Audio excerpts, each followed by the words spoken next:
Avez-vous déjà ressenti une fatigue qui semble venir de l'intérieur, comme si quelque chose au plus profond de vous s'usait lentement? Ce n'est pas seulement l'épuisement du quotidien, mais un poids invisible qui draine votre énergie et vole l'éclat de vos moments. Ce poids n'est pas extérieur, il naît des choix que vous avez remis à plus tard, des mots que vous avez gardés pour vous, et des relations qui, sans que vous ne vous en rendiez compte, épuisent le meilleur de vous-même. Parfois, sans le vouloir, nous en sommes complices. Nous laissons les pensées négatives nous envahir, les relations vides occuper de la place et la vie s'écouler entre nos doigts, tout en portant ce qui ne nous appartient plus. Mais cette vidéo n'est pas seulement une réflexion. C'est un appel à l'action, une invitation à identifier les voleurs silencieux qui dérobent votre paix et surtout à reprendre le contrôle de votre vie. Les stoïciens nous rappellent que la véritable liberté réside dans le courage de lâcher ce qui ne nous sert plus. Aujourd'hui, je veux vous inviter à regarder en vous avec sincérité et compassion et à faire un choix. Laissez derrière vous ce qui pèse, libérez-vous de ce qui vous retient et créez un espace pour la vie que vous méritez. Se transformer fait mal, cela demande de la force, mais c'est ainsi que vous retrouverez la légèreté, la clarté et par-dessus tout la paix. Êtes-vous prêt à faire ce pas? Commençons. La préoccupation de l'opinion des autres. Avez-vous déjà ressenti votre cœur s'accélérer et vos mains devenir moites dans une pièce pleine de monde, tandis que vous cherchiez les mots justes pour ne pas paraître ridicule? Cette sensation est un rappel cruel de la façon dont nous laissons l'opinion des autres nous affecter. Ce n'est pas qu'un simple inconfort, c'est un poids qui nous empêche de vivre pleinement. Pensez à toutes les fois où vous avez abandonné quelque chose d'important par peur d'être jugé. Une promotion que vous n'avez pas demandée, une idée qui est restée coincée dans votre gorge, un sentiment sincère qui est mort dans le silence. Cette peur agit comme une barrière invisible, vous séparant de la vie que vous pourriez vivre. Souvent, nous nous retirons. Nous prétendons être quelqu'un que nous ne sommes pas pour entrer dans le moule que nous imaginons que les autres attendent de nous. Mais voici une vérité que peu osent affronter. Plus vous essayez de plaire, plus vous vous éloignez de vous-même. Et cet éloignement a un coût élevé. Il coûte votre authenticité. Il coûte votre paix. Épictète a dit quelque chose de puissant. Si tu veux progresser, sois prêt à être moqué, méprisé et ignoré. Parce qu'être fidèle à soi-même demande du courage. Ce n'est pas confortable, ce n'est pas facile, mais c'est libérateur. La vie commence à avoir un sens lorsque vous cessez de vivre pour les autres et choisissez de vivre pour vous. Mais d'où vient cette peur? Ce n'est pas de la faiblesse, c'est un instinct. Nos ancêtres dépendaient de l'acceptation de la tribu pour survivre. Être rejeté signifiait être seul face aux dangers du monde. Aujourd'hui, les dangers ont changé, mais le cerveau continue de réagir comme si une critique était une condamnation à mort. La question est, allez-vous laisser cet instinct contrôler votre vie? Ou choisirez-vous de raconter une autre histoire? Car, au final, vivre avec la peur, c'est vivre à moitié. Le premier pas est simple mais puissant. Prenez conscience du moment où la peur prend le contrôle. Chaque fois que vous pensez « Que vont-ils penser de moi ?» Arrêtez-vous. Respirez, demandez-vous « Est-ce que cela compte vraiment ?» Rappelez-vous ce qui est vrai à votre sujet. Renforcez votre confiance avec des phrases comme « Je suis capable, je suis préparé, j'ai de la valeur ». Créez une philosophie pour votre vie, quelque chose qui résume ce en quoi vous croyez et ce pourquoi vous êtes prêt à vous battre. Cela peut être aussi simple que « Je choisis d'être courageux » ou « Je vais grandir chaque jour, quoi qu'il arrive ». Cette phrase n'est pas seulement un mantra, c'est une boussole. Elle vous guidera lorsque tout semblera confus. Et souvenez-vous, agir est le meilleur moyen de vaincre la peur. Même avec une voix tremblante, même avec des jambes chancelantes, faites le pas suivant. Parce que chaque petite action construit votre force. C'est comme apprendre à marcher. Vous tomberez, vous vous ferez mal, mais à chaque tentative, vous serez plus proche de trouver votre équilibre. Cessez de porter le poids de ce que les autres pourraient penser. Il ne s'agit pas d'ignorer la peur, mais de la reconnaître et d'aller de l'avant. La peur ne définit pas qui vous êtes, vos actions le font. Osez dire ce que vous ressentez même si votre voix tremble. Dansez sans connaître les pas, car la joie est dans le mouvement, pas dans la perfection. Au travail, proposez vos idées avec conviction, même si elles ne sont pas toutes acceptées. La vie est bien trop courte pour être vécue en fonction d'attentes qui ne sont pas les vôtres. Vivre avec authenticité ne signifie pas l'absence de peur. Cela signifie choisir ce qui compte malgré elle. La prochaine fois que la peur murmure à votre oreille, souvenez-vous, vous avez le pouvoir de décider. Choisissez d'être fidèle à vous-même, car au final, c'est cela qui donne un sens à la vie. Les pensées négatives. Avez-vous déjà remarqué comment les pensées négatives s'infiltrent, presque comme des intrus dans votre esprit? Elles arrivent sans prévenir, s'installent sur le canapé de vos pensées et avant même que vous ne vous en rendiez compte, elles commencent à dicter leurs règles. Et ce qui est encore plus surprenant, c'est que souvent c'est nous qui leur donnons les clés. Pas parce que nous le voulons, mais parce que nous croyons que ces pensées ont le droit d'être là, qu'elles détiennent une vérité incontestable. Mais et si je vous disais que vous pouvez changer cela? Que vous n'avez plus besoin d'être l'otage de ces voix? Les pensées négatives sont comme des sentiers anciens, empruntés tant de fois qu'ils sont devenus des chemins familiers dans votre esprit, même s'ils mènent toujours au même endroit. La frustration. Combien de fois vous êtes-vous surpris à penser « rien ne fonctionne pour moi » ou « j'aurais dû faire autrement ». Chaque répétition de ces phrases plante une graine, crée des racines. Et avec le temps, ces racines empoisonnées commencent à façonner votre réalité. C'est comme espérer qu'un arbre planté dans un sol toxique produise des fruits sucrés. Peu importe combien vous souhaitez un résultat différent, la base doit d'abord être transformée. La vérité, c'est que ces pensées ne reflètent pas le monde tel qu'il est réellement. Ce sont des ombres, des distorsions. Imaginez être dans une pièce sombre. Tout semble effrayant.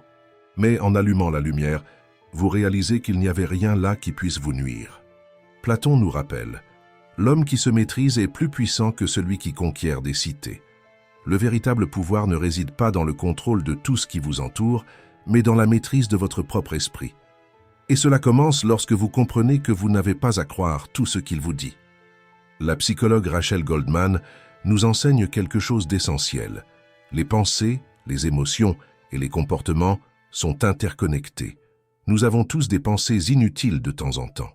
Le secret, c'est d'apprendre à les gérer pour qu'elles ne prennent pas le contrôle de notre journée. Alors comment commencer? Avec douceur. Ne combattez pas vos pensées négatives.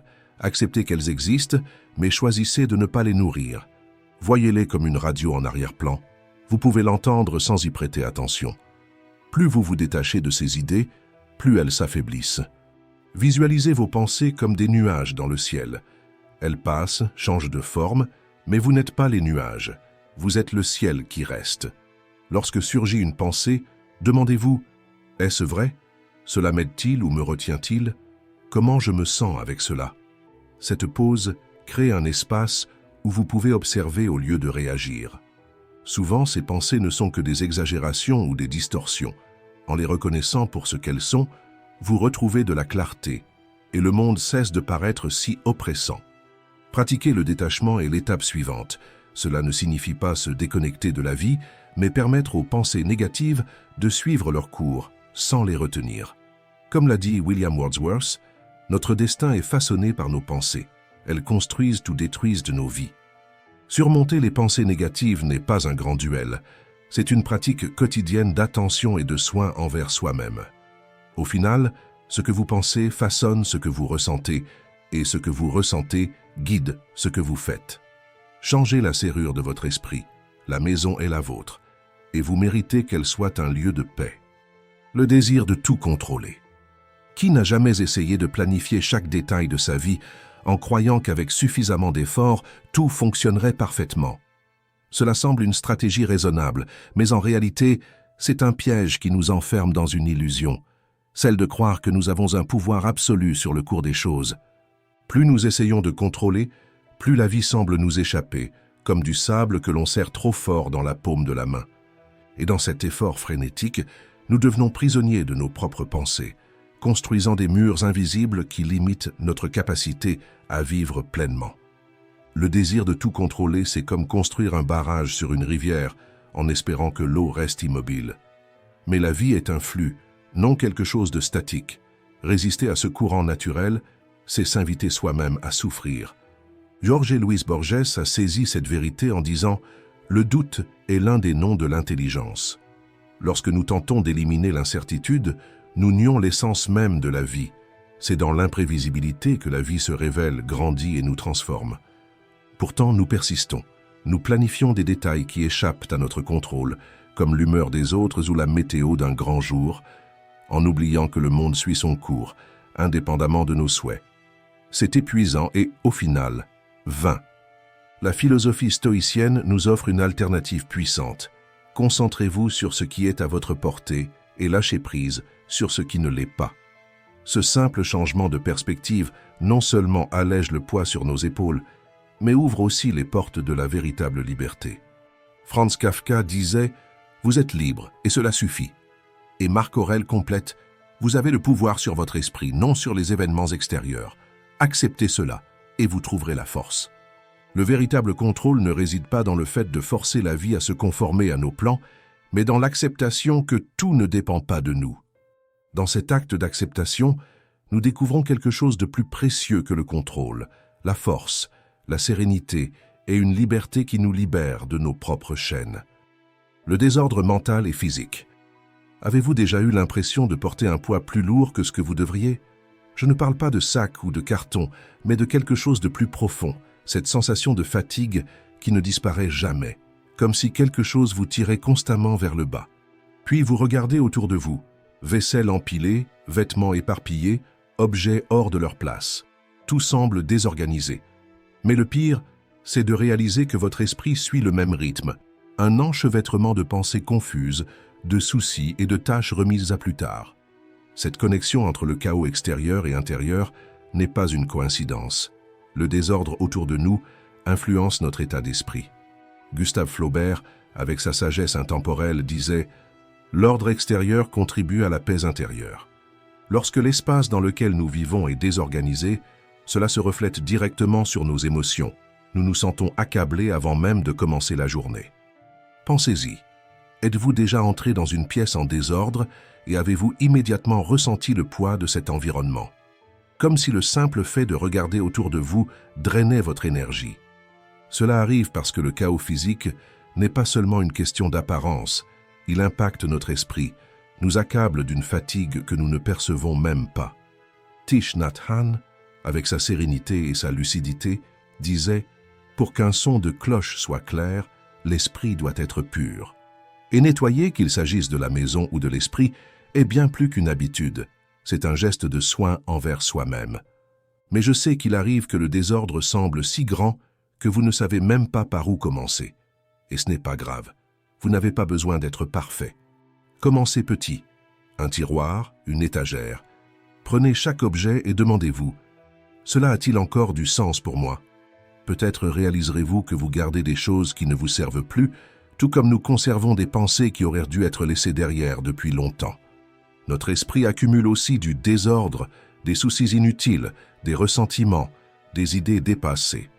C'est comme garder des vêtements que nous ne portons jamais, mais que nous insistons à conserver. Antoine de Saint-Exupéry disait « La perfection est atteinte, non pas lorsqu'il n'y a plus rien à ajouter, mais lorsqu'il n'y a plus rien à enlever. » Cela vaut pour tout, les objets, les pensées et même les relations. Se libérer de ce qui n'a plus de sens est un acte de courage. Chaque fois que vous lâchez quelque chose, qu'il soit physique ou émotionnel, vous créez de l'espace pour ce qui compte vraiment. Pas besoin d'aller vite ni d'être parfait. Il suffit d'être sincère. Commencez aujourd'hui. Choisissez un coin, une idée, un souvenir qui ne vous sert plus. Et doucement, découvrez qu'en organisant ce qui vous entoure, vous organisez aussi ce qui est en vous. Parce que la paix intérieure commence lorsque vous décidez de ne porter que ce qui en vaut réellement la peine. Les relations toxiques. Avez-vous déjà entendu l'expression « Il n'y a pas pire aveugle que celui qui ne veut pas voir ». Parfois, nous insistons pour garder près de nous des personnes qui drainent notre énergie sans réaliser que nous nous accrochons à quelque chose qui nous fait du mal. C'est comme si nous avions peur d'affronter la vérité, même lorsqu'elle est déjà sous nos yeux. Et ne vous méprenez pas. Ces relations ne se trouvent pas seulement dans les histoires d'amour, elles peuvent surgir dans la famille, au travail, entre amis, partout où nous nous connectons avec d'autres. Et ce qui est encore plus troublant, c'est que personne ne nous oblige à rester. Pourtant, nous restons en silence, comme si s'éloigner était un acte de déloyauté ou de faiblesse. Mais est-ce vraiment le cas? Peut-être que le véritable acte de courage réside dans la rupture, dans le fait de se choisir soi-même. Comme Nietzsche nous avertit, celui qui lutte contre des monstres doit prendre garde à ne pas devenir un monstre lui-même. Certaines personnes portent une telle densité de négativité qu'elles transforment tout ce qui les entoure en champ de bataille émotionnel. Et, en vivant à leur côté, nous nous éloignons de ce que nous sommes, comme si nous nous perdions dans l'ombre qu'elles projettent. Les stoïciens nous enseignent que nous ne pouvons pas contrôler le comportement des autres, mais que nous avons le pouvoir de décider qui reste dans nos vies. Cette décision, cependant, exige du courage. Il ne s'agit pas d'abandonner pour abandonner, mais de reconnaître que protéger sa paix est un acte d'amour de soi. Pensez à votre énergie comme à la charge d'une batterie, finie, précieuse. Vous ne la gaspilleriez pas sur des applications qui épuisent la batterie de votre téléphone, n'est-ce pas? De la même manière, votre énergie émotionnelle doit être investie dans des relations qui vous nourrissent et non qui vous vident. Si votre cœur se serre en voyant un message, ou si vous vous sentez épuisé après une rencontre, ce n'est pas quelque chose à ignorer. Votre corps essaie de vous parler. Écoutez-le. Et voici la stratégie la plus puissante, le silence. Pas le silence de l'abandon brutal ou du ressentiment, mais le silence de celui qui choisit la paix. Réduisez progressivement l'espace que ces personnes occupent dans votre vie. Diminuez le temps, l'investissement, non pas pour les blesser, mais pour vous protéger. Fermer des cycles n'est pas une faiblesse, c'est une sagesse. C'est un acte de libération. Épicure nous rappelle, ce n'est pas ce que nous possédons, mais ce dont nous jouissons qui constitue notre abondance. Éliminer les relations toxiques ne signifie pas rejeter l'autre. C'est s'accueillir soi-même. C'est dire « je mérite mieux ». Et en faisant cela, vous ne tournez pas simplement une page. Vous réécrivez votre histoire avec plus de légèreté, d'authenticité et d'amour. Habitudes qui sabotent votre vie. Avez-vous déjà eu l'impression que quelque chose drainait lentement votre énergie, sans que vous puissiez précisément l'identifier? Parfois, ce sont les petits gestes, ceux que nous faisons sans réfléchir, qui volent silencieusement notre paix. Comme un robinet qui goutte. Au début, le bruit est discret, mais avec le temps, il devient insupportable et le gaspillage évident. Par exemple, prendre votre téléphone dès que vous vous réveillez. Cela semble simple, presque normal, mais soudain, 20 minutes ou plus se sont écoulées, du temps qui aurait pu être utilisé pour quelque chose de vraiment important. Vous commencez la journée déjà submergé par les notifications, les attentes et les comparaisons. Et ce n'est que le début. Ou ce café supplémentaire que vous buvez automatiquement, non pas parce que vous en avez envie, mais parce que c'est devenu une habitude. Ces petites décisions créent un cycle qui nous enferme dans des routines qui n'ont plus vraiment de sens, mais que nous continuons à répéter. Ces habitudes sont si subtiles que nous les remarquons à peine. Il est plus facile de blâmer les embouteillages, le patron ou le manque de temps. Pourtant, au fond, c'est nous qui, goutte après goutte, remplissons un verre qui déborde en anxiété, en fatigue et en frustration. La solution n'est pas de tout changer d'un coup, mais de discerner ce qui doit vraiment changer. Commencez petit. Les stoïciens nous enseignent que la force ne réside pas dans l'intensité, mais dans la constance. Et c'est là que réside le secret. Faire des choix conscients jour après jour qui, petit à petit, transforment notre réalité. La prochaine fois que vous penserez à prendre votre téléphone dès votre réveil, arrêtez-vous. Demandez-vous, est-ce que cela m'aide ou me freine? Si la réponse est négative, choisissez autre chose. Peut-être vous étirer, boire un verre d'eau, ou simplement regarder le ciel par la fenêtre. Ces petits gestes peuvent changer le ton de votre journée. Comme l'a dit Hemingway, le fleuve ne brise pas la roche par sa force, mais par sa persistance. C'est ainsi que cela fonctionne. Des petits changements, répétés quotidiennement, créent un impact qui transforme ce que nous sommes.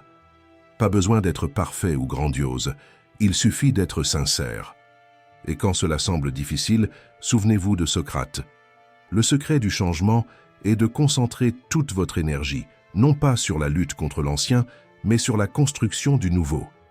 Vous n'avez pas besoin de l'annoncer au monde, de le publier sur les réseaux sociaux, ou de prouver quoi que ce soit à qui que ce soit. Commencez simplement. Votre croissance sera votre meilleure réponse.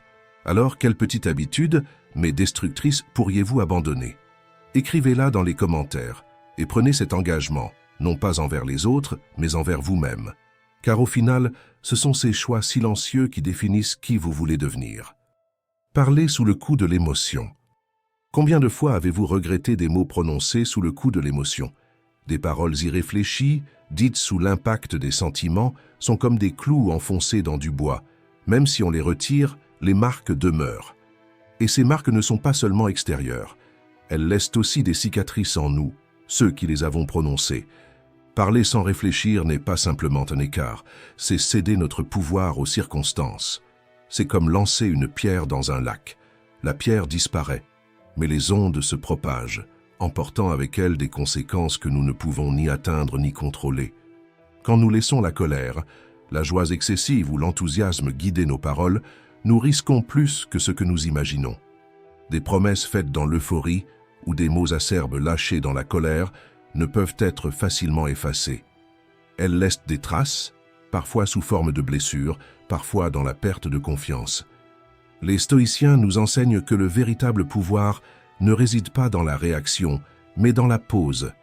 Marc Aurèle nous rappelle que la paix intérieure commence avec le courage d'embrasser le silence. Ce silence n'est ni de l'omission ni de la faiblesse, mais un acte de force et de respect. C'est le choix de ne pas être prisonnier du moment, mais maître de ses propres actions. Imaginez un conflit. Quelqu'un vous provoque et tout en vous réclame de riposter. Ou, dans un moment d'euphorie, vous dites « oui » à des engagements que vous savez ne pas pouvoir honorer. Que gagnons-nous vraiment dans ces moments-là? Une satisfaction passagère? Peut-être. Mais elle est presque toujours suivie de regrets. La pause stoïcienne est comme un pont entre ce que nous ressentons et ce que nous voulons exprimer. C'est dans cet intervalle que nous transformons les impulsions en clarté et les émotions en sagesse. Cette pratique n'est pas seulement un exercice de maîtrise de soi, mais un acte de respect envers nous-mêmes et envers les autres. Lorsque nous choisissons le silence conscient, nous découvrons quelque chose de profond. Les mots ont un poids, et notre silence peut être encore plus puissant. Il nous protège, nous permet de réfléchir, et nous donne l'occasion de construire des relations plus sincères, tant avec les autres qu'avec nous-mêmes. Parler moins et réfléchir davantage ne signifie pas réprimer ce que nous ressentons, mais canaliser ces émotions de manière constructive. C'est s'assurer que nos paroles reflètent qui nous sommes vraiment, et non un instant passager. Car au bout du compte, ce que nous laissons dans le monde ne sont pas que des mots, ce sont des marques. Que ces marques soient celles de la croissance et non du regret. Le besoin d'avoir toujours raison. Essayer d'avoir toujours raison, c'est comme construire un pont solide sur une rivière en mouvement constant. À chaque argument, vous ajoutez des piliers dans l'eau, mais le courant emporte toujours quelque chose. Et au final, contre qui luttez-vous vraiment? Ce n'est pas contre les autres, mais contre vous-même. Cette quête incessante du dernier mot cache souvent un vide intérieur, un besoin presque imperceptible de validation. Peut-être cela vient-il de l'enfance, où se tromper était synonyme de honte, ou de la pression sociale, où les opinions se transforment en bataille d'ego. Parfois, cela vient même d'un environnement familial, où remettre en question quelqu'un était perçu comme une trahison. Mais est-il vraiment nécessaire de gagner chaque discussion? Socrate nous rappelle, la véritable sagesse est de reconnaître sa propre ignorance. Ce n'est pas l'erreur qui nous définit, mais ce que nous faisons après l'avoir reconnue. Admettre que l'on ne sait pas, que l'on s'est trompé ou que l'on a changé d'avis n'est pas une faiblesse, c'est un acte de courage. C'est une forme de liberté. Les stoïciens nous enseignent, vous ne pouvez pas contrôler la façon dont les autres vous perçoivent. Chaque effort pour prouver quelque chose, pour être compris ou accepté, revient à ajouter des pierres dans un sac à dos déjà trop lourd. Plus vous insistez, plus ce fardeau devient pesant. Et au final, que transportez-vous vraiment? Abandonner ce besoin est un acte de légèreté. Imaginez ouvrir une fenêtre dans une pièce étouffante. La brise apporte un soulagement immédiat. Parfois, choisir le silence n'est pas fuir une conversation, c'est privilégier la paix. Toute parole n'a pas besoin de réponse, et toute provocation n'appelle pas une réaction. La prochaine fois que vous ressentez l'envie de corriger quelqu'un, essayez autre chose, respirez profondément et laissez passer. Pas comme quelqu'un qui abandonne, mais comme quelqu'un qui comprend que la victoire ne réside pas toujours dans les mots. Parfois, le véritable triomphe se trouve dans l'écoute. Pas pour contre-argumenter, mais pour comprendre. Lorsque vous écoutez véritablement, quelque chose de magique se produit. Le besoin d'avoir raison se dissout et le silence, autrefois inconfortable, devient apaisant. Permettez-vous de lâcher le poids d'avoir toujours raison. Permettez-vous d'apprendre des erreurs, les vôtres et celles des autres. Parce qu'au final, la paix intérieure vaudra toujours plus que d'avoir raison. Les attentes irréalistes. Les attentes irréalistes sont comme essayer de retenir du sable entre vos mains. Plus vous serrez, plus il s'échappe entre vos doigts. La vie ne suit pas des scénarios parfaits, et s'acharner à la conformer à nos idées ne mène qu'à la frustration et à l'épuisement. Pensez au nombre de fois où vous avez cru que quelque chose ou quelqu'un devait agir exactement comme vous l'attendiez. Un ami qui ne vous décevrait jamais, un partenaire qui devinerait vos désirs, ou un travail qui n'apporterait que de la satisfaction. Ces idées semblent prometteuses, mais en réalité ce sont des pièges. Pourquoi ? Parce que nous oublions une vérité simple et incontestable. Personne ne vit pour répondre à nos attentes. Les gens ont leurs propres histoires, limites et façons d'être. Lorsque nous attendons la perfection, non seulement nous nions qui ils sont vraiment, mais nous passons également à côté de l'opportunité d'apprendre de leurs imperfections et des nôtres. Il en va de même pour nos plans. Qui ne s'est jamais imaginé atteindre un objectif de manière linéaire, sans obstacle? Mais la vie a ses rebondissements. C'est comme une rivière qui détourne son cours, rencontre des rochers sur son chemin et pourtant continue à couler. Lorsque nous nous accrochons à un seul scénario ou à un chemin idéal, nous devenons aveugles aux opportunités cachées dans les détours. Imaginez cette scène. Vous décidez de cuisiner un plat spécial pour quelqu'un que vous aimez. Vous choisissez les meilleurs ingrédients, suivez la recette à la lettre, y mettez tout votre soin et votre amour. Pourtant, le goût final n'est pas celui que vous imaginiez. La déception initiale est naturelle, mais cela invalide-t-il l'attention que vous y avez mise? Le plat doit-il être parfait pour être spécial? Cette même logique s'applique à la vie. La maturité réside dans la reconnaissance que tout n'est pas sous notre contrôle et que les meilleures expériences naissent souvent de ce qui échappe à nos plans. Comme Viktor Frankl, le psychiatre et survivant de l'Holocauste, l'a rappelé, quand nous ne sommes plus capables de changer une situation, nous sommes défiés de nous changer nous-mêmes. Lâcher prise sur des attentes rigides, ce n'est pas seulement éviter les frustrations, c'est embrasser la liberté. La liberté de vivre le moment présent, d'accueillir ce que la vie nous offre, même si cela diffère de ce que nous avions imaginé. Cela ne signifie pas renoncer à ses rêves ou ses objectifs, mais apprendre à les ajuster, à trouver de nouveaux chemins quand l'original n'est plus possible. Accepter que les choses puissent et vont échapper à notre contrôle n'est pas une faiblesse. C'est du courage. Le courage de vivre de manière plus légère et authentique, sans s'enfermer dans le poids d'un idéal impossible. Et lorsque vous vous libérez de cette prison, vous découvrez une chose puissante. La vie n'a pas besoin d'être parfaite pour être magnifique. Si cette réflexion a résonné en vous, abonnez-vous à la chaîne. Partagez vos expériences dans les commentaires. Et rappelez-vous, la vie, c'est avancer avec le courant, pas tout contrôler. Comparaisons irréalistes. Avez-vous déjà regardé quelqu'un en pensant « Pourquoi je n'arrive pas à être comme cette personne ?» Soyez honnête. Combien de fois vous êtes-vous mesuré à ce que les autres ont ou font, en cherchant un sens à ce que vous n'avez pas encore accompli? La comparaison peut sembler inévitable, mais c'est comme utiliser la boussole de quelqu'un d'autre pour trouver votre propre nord. Elle ne pointe pas vers l'endroit où vous devez vraiment aller. Et le pire, elle vous fait oublier ce qui compte réellement, votre propre parcours. Réfléchissez un instant. Chacun de nous porte une histoire unique. Se comparer à quelqu'un, c'est comme comparer un roman à un recueil de poésie. Ce sont des univers différents, avec des rythmes et des significations qui leur sont propres. Mais au lieu d'écrire vos propres pages, vous essayez de copier l'histoire de quelqu'un d'autre. Que se passe-t-il alors? Vous effacez ce qui vous appartient, vous perdez votre voix, votre essence. Cette comparaison constante est un voleur. Elle vous dérobe votre confiance, vos victoires, votre paix. Peu à peu, vous commencez à croire que vous n'êtes pas à la hauteur, que vous serez toujours en retard, que vous n'en serez jamais capable. Non pas parce que cela est vrai, mais parce que vous utilisez de mauvais critères pour vous évaluer. Oscar Wilde a dit « Soyez vous-même, tous les autres sont déjà pris ».